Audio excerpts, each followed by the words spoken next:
Hello, everyone. My name is LaKendria Babers. I am a UT Health Physics School of Nursing student, and I'm going to be talking about the instructional design I'm using for my module on diabetes pathophysiology to patient-centered care.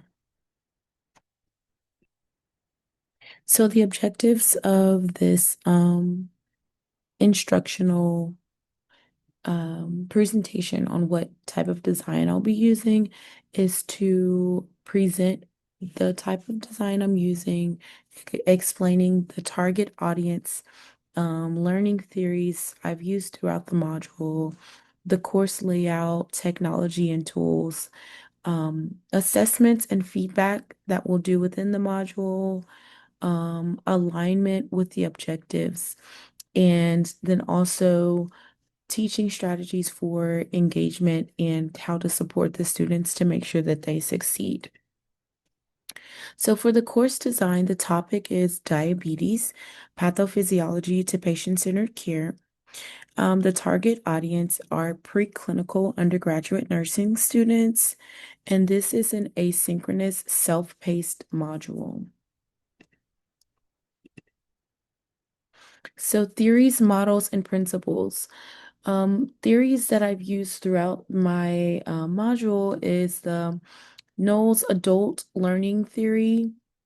And basically it explains that self-directed and problem-centered learning is best for adults because adults have a lot of life experience to pull from, and then they do tend to retain information better if they can work through some of that information themselves, versus whenever you are teaching children in that type of setting, the instructor is doing a lot of the teaching. Um, Constructivism learning theory. So this theory, learners actively build their understanding and knowledge through experiences and interactions with the world rather than just passively receiving information, which also kind of ties into Knowles' adult learning theory as well. But with this theory, I'll explain how some of the tools and the structure of the module, how I will incorporate these theories. The Mayer's principle of multimedia learning, it explains how multimedia elements should be structured, and it mostly stresses how you should avoid content overload. So during those lectures, the guided lecture that I have posted in the module, I allow for quizzes and case study times to kind of like give people a break from just passively hearing information. And also the SMART model, I've used a SMART model for my objectives.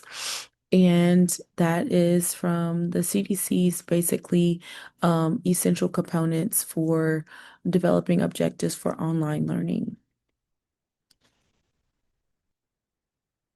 So technology and tools. So as I spoke of, I'll be using PowerPoint guided lectures. So the PowerPoint itself is accessible with just the slides alone. And then I also have a lecture paired with it.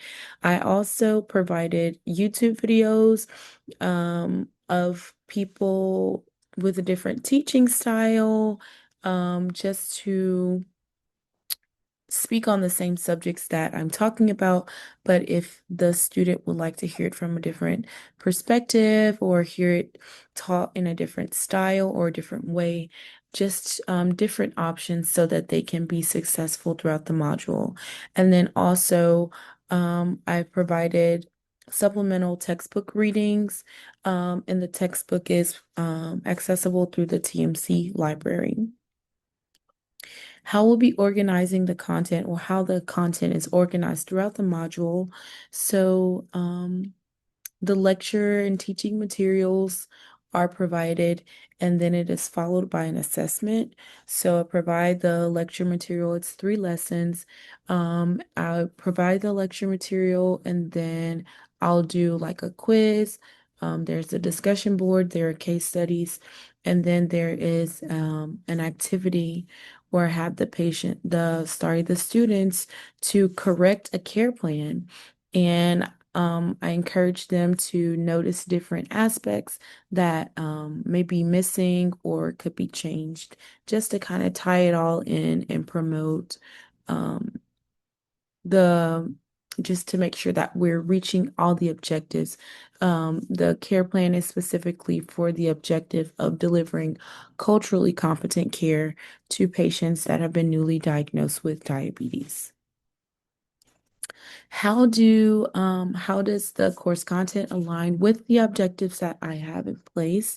So the objectives of providing information about defining diabetes. I have the PowerPoint lectures and slides available to the students so that they can have a comprehensive understanding of 3 different types of diabetes: type 1, type 2, and gestational. Um, as far as analyzing ADA guidelines for diagnostic testing, I provided the link to the ADA website for review and for them to access literature on best practice recommendations, and also demonstrate correct technique for insulin administration is an objective that I have there. And I provided YouTube videos which demonstrate how to correctly draw up the insulin, how to administer an injection safely, and then that information can be taught to the patients whenever the students reach their clinical portion of their program.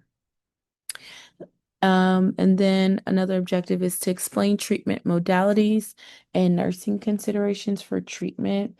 So that's where those feedback things come in, the quizzes, um, and uh, the discussion boards, all of the assignments that are there.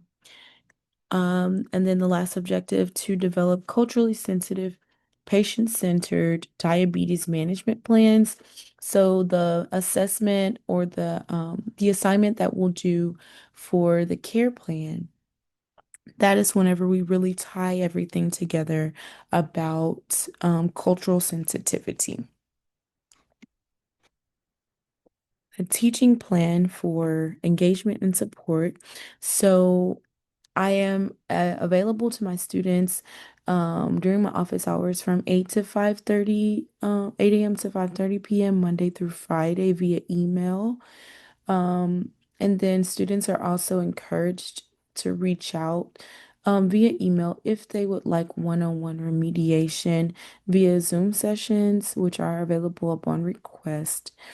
And I also will promote engagement via discussion boards, and then having faculty feedback throughout those discussions that the students are having with their colleagues.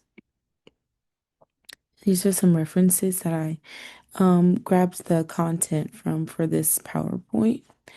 So now what I want to do is show you the actual course module itself so that you can get a good idea of what that looks like. So I'll pull this up now. So this is the module 7 on diabetes. And like I said, that I present the content itself, the teaching material, and it is followed by an assessment. So after each lesson, there is an assessment to evaluate the student's understanding of what is being taught within the module. So let's go here and just do a quick look at so the PowerPoint slides are provided here, and then there's also a lecture with voiceover that just kind of expounds a little bit more on what the PowerPoint itself is talking about. And let me stop sharing for just a moment. And I want to also show you what the PowerPoint itself looks like and the different case studies I've incorporated, the quizzes I've incorporated within the lecture, the PowerPoint slides, so that the students do not get overwhelmed with the content. Those case studies and things are there to give their brain a little break from just passively hearing someone, throw information at them, especially a lot of new information. So what I'll do now is go ahead and share my screen so I can show you this PowerPoint presentation.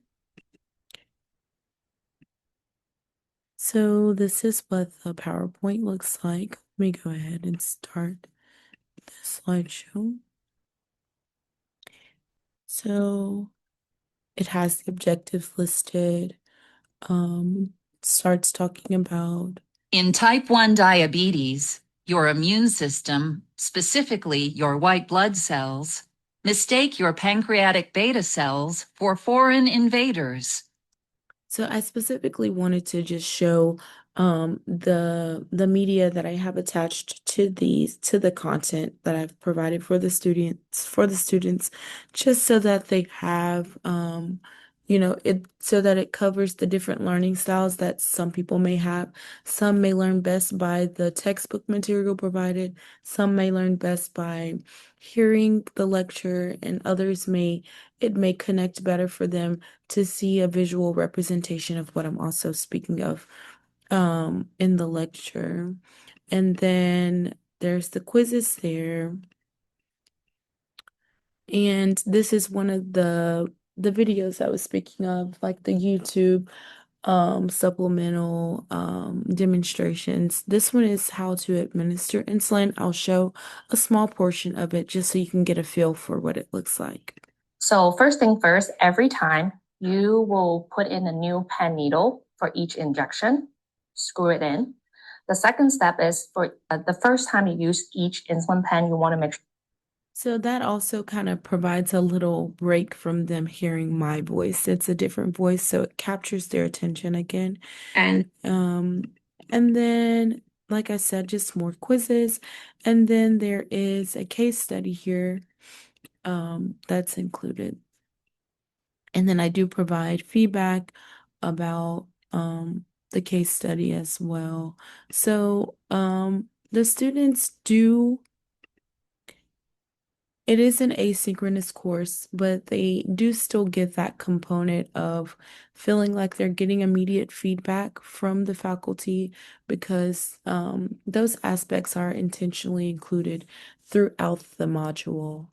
And that's all I have for you guys. That is the instructional design for my module. Thanks so much for listening in and have a great day.